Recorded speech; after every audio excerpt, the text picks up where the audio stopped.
नमस्कार दोस्तों, आज मैं बताऊंगी किशोर कुमार की ज़िंदगी से जुड़ा एक ऐसा मज़ेदार किस्सा जो आपने शायद ही सुना होगा।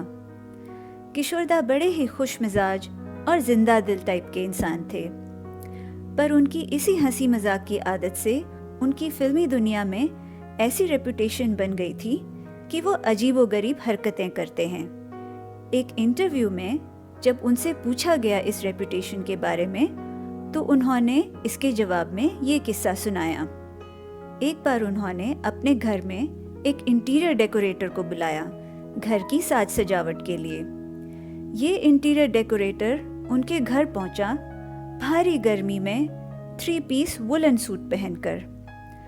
किशोरदा कहते हैं कि करीब आधे घंटे तक मैं उसकी बात सुनता रहा और ये समझने की कोशिश करता रहा कि आखिर वो क्या कहना चाह रहा है, वो भी इतने भारी अमेरिकन एक्सेंट में। आखिरकार मैंने उसे रोककर कहा कि देखो भाई, मुझे अपनी ड्राइंग रूम के लिए बड़ी ही सिंपल सजावट चाहिए।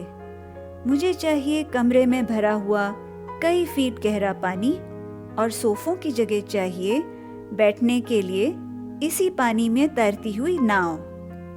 कमरे के बीचों बीच एक टेबल या सेंटर पीस हो जो अपनी जगह स्थिर रहे, जिससे कि हम उस पर चाय रख सकें। इस तरह हम और मेहमान अपनी अपनी नावें चलाकर टेबल तक जाएंगे और चाय की चुस्कियां लेंगे। लेकिन नावों का बैलेंस बिगड़ना नहीं चाहिए। अगर नावें तैर के अपने आप इधर उधर चली जाती हैं तो आपस में बातें करने में बड़ी दिक्कत होगी।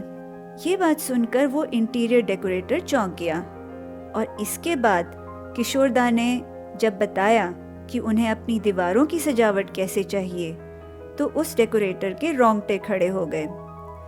किशोरदा ने कहा कि उन्हें दीवारों पर चाहिए लटके हुए जिंदा कौवे और पंखों की जगह चाहिए छत से लटकते हुए बंदर जो पाद कर हवा देते हों।